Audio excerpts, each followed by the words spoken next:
What's up, Billings? We are back with another episode of the Billings Beat.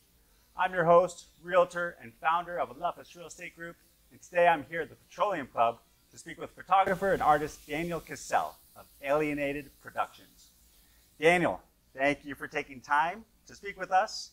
Can you begin by providing a brief description of your business, Alienated Productions? Yeah. First of all, thanks for having me. Absolutely, my pleasure. So Alienated Productions is a photography and video company that my wife and I founded together. We're both part of it. We cover everything from senior portraits and weddings to behind-the-scene photos with music videos. We even do a little bit of videography, such as music videos and event videos.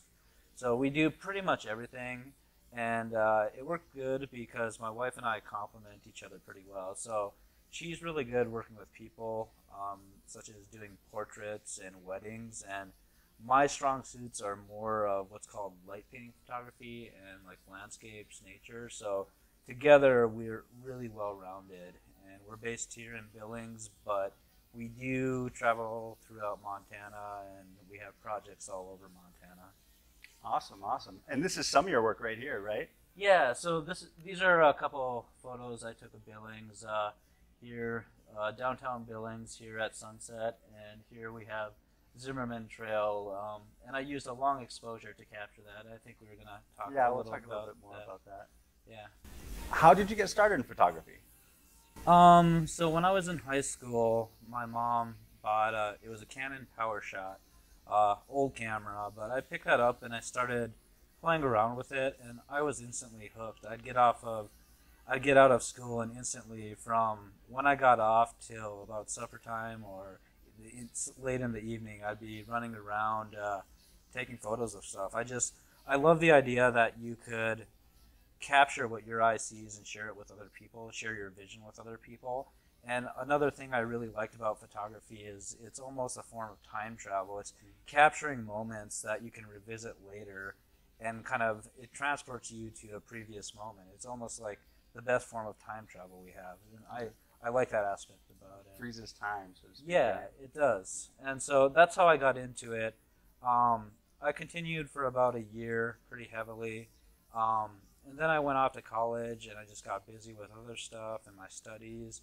And I let it go until about 3 years ago. I bought a new camera again, and I started getting into it a lot. And I was hooked, even more so than I was in high school.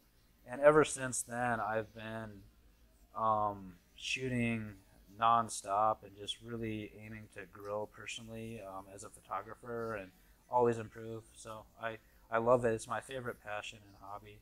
When you say nonstop, I mean, how much time do you take in a day for taking photographs? Or I probably 5 to 6 days a week I shoot, usually at night. Nighttime photography and long exposure photography is my favorite, and so a lot of times I stay up pretty late, even into the early hours of the morning, doing night photography. And part of the night photography, I mean, one of the interesting things and aspects, I think, of your artwork is the incorporation of lights. Mm-hmm. And you see it here, but obviously to do lights in your photographs, you have to do it at night, right? So yeah. Did the night photography passion come first, or was it, hey, I can do these amazing things if I take photos at night with these lights? It was the latter. So when I started out doing photography, I strictly did daylight or sunset, sunrise, landscapes. And that was my first love, and I still really enjoy shooting things like that. I find it really relaxing to just take your camera on a hike to somewhere beautiful and wait for sunset and set up your camera and just take in the moment and capture it at the same time. So that has stuck with me. But after about a year of recently getting into photography again, I started noticing some people on Instagram posting photos taken at night using a long exposure and various lights to, they call it light painting. You paint different colors and shapes with different lights, anything from an LED hula hoop to a lightsaber to real fire, anything that like a light, any light source, you can paint with that as long as you use a long exposure, such as anywhere from 30 seconds to 2 minutes. Basically, your camera in the dark is recording any light movement that happens in front of it during that time. So if you wave a light, for example, what anybody can do is if you use a long exposure, some phones allow you to do it now. Right. If you set up your phone at night with a long exposure and you use another phone's flashlight, you can draw your name with it, and that's basically light painting. How cool. Yeah. I'm going to have to try that. Yeah, you should. And some of yours, though, I mean, I think if I'm not mistaken, just looking at some of your photographs and your artwork, you'll take, I don't know if they're light strings or if they just have a glow stick on the end of them, but you'll spin them to make like circular motions and different type of... Yeah, I think, so I do that with various tools. I think the one you're talking about, does it kind of look like sparks flying out around a circle? I've seen several that are similar. So in that case, what you do is you're burning still wool and you're spinning it around basically in a wire whisk. And once it's ignited and it's spinning around, it shoots off sparks. And it creates kind of a halo with a waterfall of sparks all around it. So that's just an example of like the vast variety of tools you can use to light paint. I mean, steel wool, fire, flashlights, phone lights. There's so many tools. And you say light paint, but all the image is captured on that long, long exposure. Yeah, that's correct. So it's the photograph that's taken within that long exposure. I think you said about 30 seconds or so. Yeah. And then while you do some back-end editing, it's not necessarily the light, it's the shadows. You don't extend it any longer, if that makes sense. No. So that's one like a common misconception about light painting is when people are first exposed to it, they think it's just taking a photo and adding Photoshop effects to it. But that's not true. Light painting is all captured in camera, is what they call it. So all it is a camera, a tripod, and using lights. So that's all there is to creating the images. So once you become more experienced with light painting, you can create really complex patterns and shapes with it. It takes a little practice, but you can get to the point to where it looks like it was Photoshop, but it isn't. Some of your photos are just incredible. I mean, some that stand out to me, it looks like there's light painting on the ground and then around the different areas. And it seems like multiple lights in one photo, which I could imagine can be difficult to arrange initially and trial and error. Yeah, so like one big thing I do, there's a lot of planning that goes into an image. So my process is I'm very big about composition, about where you shoot your photo. So the first thing I do is I find a location I find would make for a good photo. I set up my camera and line up everything, get it how I want. And then I visualize in my head which lights and what I want to do with the lights. And so I have everything ready. When I start that shutter button and my camera starts recording everything that's going on, I have a plan. Like I'll come over here in the middle, I'll use this light to create this shape, I'll turn it off, go get another light, paint over here, on and on. So it's a lot of planning to do it correctly.